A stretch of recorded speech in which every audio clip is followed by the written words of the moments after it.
Fala galera, beleza? Eu sou o Luiz Henrique e depois de 8 meses eu tô de volta. Eu passei um tempinho afastado, um tempinho considerável, inclusive, são 8 meses. De fato aconteceram algumas coisas que eu não consegui voltar pra gravar vídeo, mas o importante é que agora eu tô de volta e tô de volta com 100% da força, beleza? Vou tentar voltar a fazer os vídeos do jeito que eu fazia antes, inclusive eu quero fazer agora mais de uma vez por semana e vem novidade por aí, beleza? Sem mais delongas, sem mais cerimônias, eu queria compartilhar com vocês algumas coisinhas desse livro aqui que a gente gosta muito, chamado a Bíblia. E hoje eu queria dar uma ideia, dar um pensamento sobre uma história que acho que a maioria conhece, que é a história de Jonas.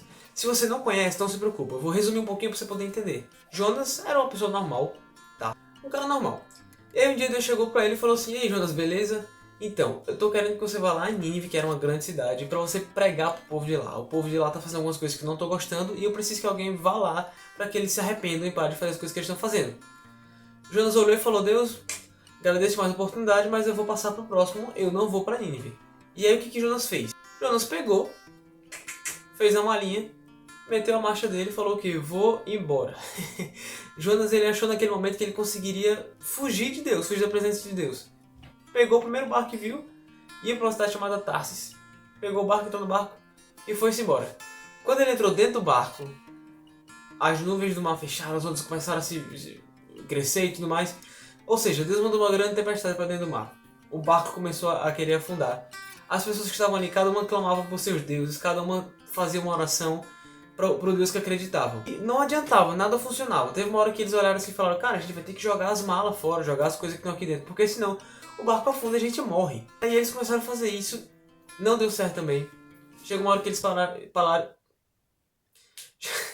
Chegou uma hora que eles pararam e pensaram assim: "Cara, alguém aqui tá com alguma coisa. Alguém tá... jogaram uma macumba brava em alguém aqui." E aí eles tiraram sorte para saber quem tinha sido e caiu em Jonas. Jonas estava fazendo o quê? A mimir. Descobriram que Jonas estava no porão. Jonas estava simplesmente dormindo no porão.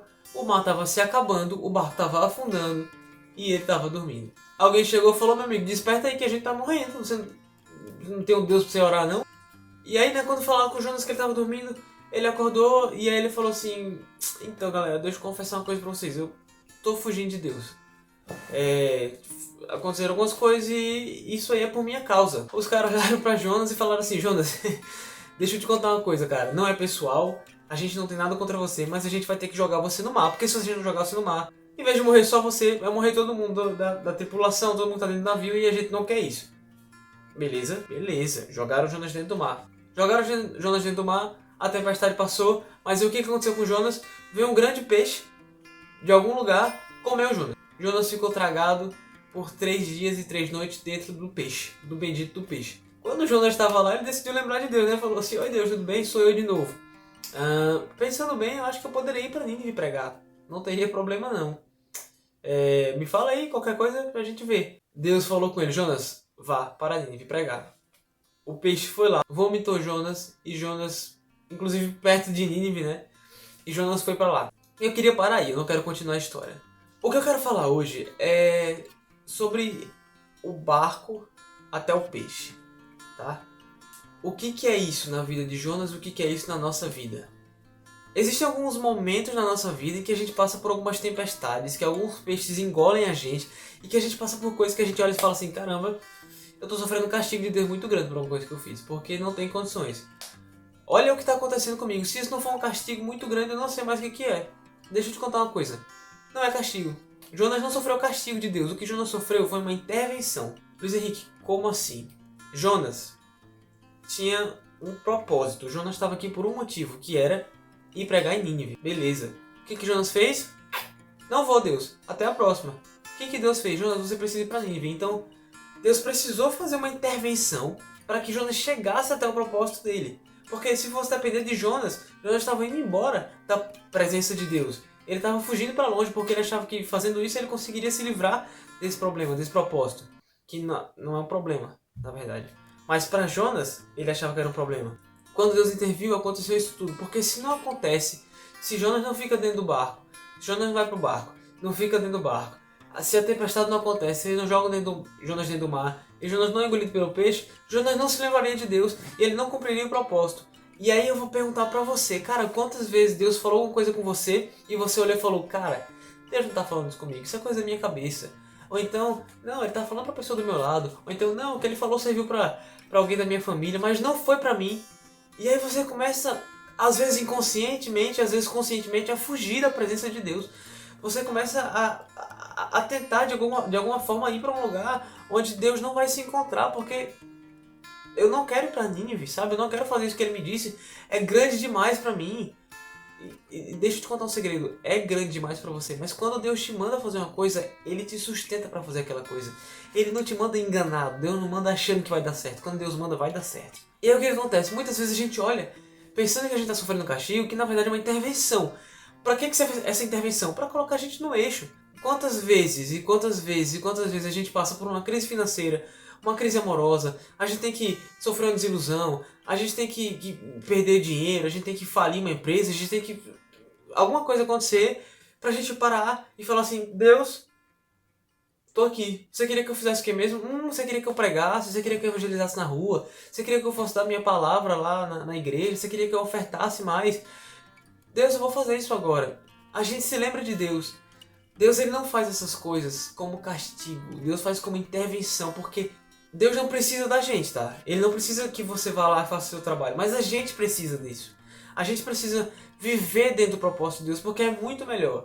E acredite, é muito melhor você sofrer como Paulo sofreu, dentro da prisão e acorrentado, mas você estando dentro do propósito de Deus, do que você viver uma vida inteira como um rei, como viveu Saul, como viveu Nabucodonosor, mas você não está dentro da vontade de Deus para sua vida. Você vive como um rei, mas você não tem paz. Você não tem o que é mais importante, que é aquela paz. O príncipe da paz pode te dar paz, outra coisa não pode. E aí de repente você pensa, caramba, eu não quero fazer isso que Deus me mandou fazer, porque isso é demais pra mim, isso é grande demais, eu não dou conta. Cara, confia e acredita em Deus. Quando Ele te mandar fazer uma coisa, faz, porque assim, Ele vai intervir se você não for fazer, porque você precisa passar por essa mudança, por esse local, por essa... enfim, seja lá o que for, entende? Qual é o foco? Se você está passando por uma coisa dessa, se você está passando por alguma tribulação que você olha assim e fala, cara, isso tá errado, tá fora de tempo essa tribulação, não sei o que é. Pensa em quantas vezes, em quantas coisas Deus não mandou você fazer e você evitou. Quando você evita fazer uma coisa dessa, Deus ele vai virar alguma coisa, vai mexer alguma coisa para que você entenda. Filho, olhe para onde eu quero que você olhe. Faça aquilo que eu quero que você faça. Sabe? Eu vou repetir, se Jonas não estivesse dentro da barriga do peixe, Jonas não ia estar lembrando de Deus. Jonas ia ter morrido e não ia ter lembrado do propósito. Quer dizer, ele podia até lembrar, mas ele não ia fazer. Ele não ia fazer porque era muito cômodo para ele não fazer. Às vezes a gente está passando por momentos e situações que são muito cômodos pra gente, sabe? Poxa, eu tô tão tranquilo aqui, Deus. Eu tô tão tranquilo na minha casa sem precisar pregar. Tô tão tranquilo aqui, cara, dando financeiramente sem precisar dar oferta maior. Tô tão tranquilo aqui sem ir evangelizar para aquela pessoa e me envolver nos problemas dela. Eu tô tão tranquilo. Mas, cara, ser cristão nunca foi tranquilo. Nunca foi sobre estar em paz, assim, e nada me abala. Ser cristão é punk. É você tá, dentro, fazendo aquilo que Deus manda, e todo dia tem uma novidade, todo dia tem alguma coisa, mas a gente passa por cima de tudo, tá? Então, se você tá muito tranquilo, ou se você tá sofrendo uma coisa que tipo assim, é demais, tá errado. Provavelmente tá errado. Então, veja por que Deus estaria intervindo na sua vida. O que é que Deus quer dizer com essa tempestade que está acontecendo? Para onde Deus quer me mandar? Para onde Deus quer que eu olhe? Tá? E vai, cara. Quando Ele mandar, vai. Não finge de doido. Não abstrai. Não finge que é para outra pessoa. Cara, Deus está falando contigo. Ele está falando. Ele disse para você fazer aquilo. Tá? Então, vai lá e faz aquilo. Porque pode ter certeza. Não existe sensação melhor. Não existe coisa melhor na nossa vida do que você olhar e falar assim, Deus mandou, eu fiz e olha o resultado do que aconteceu. Não existe coisa melhor. E é isso, galera. O vídeo de hoje vai ser um pouco mais curto, tá? Na verdade, eu vou tentar manter até inclusive o vídeo num tamanhozinho que não seja tão longo. Como eu falei no começo, eu vou tentar trazer mais vídeos por semana. Eu tava sem acesso a algumas coisas que agora eu tenho acesso de novo, então tô voltando com tudo. Eu aceito sugestões nos comentários, se você quiser ver um tema específico que eu fale, beleza? E é nóis, galera. Obrigadão mesmo pelo apoio. E tamo junto. Deus abençoe vocês. E até a próxima.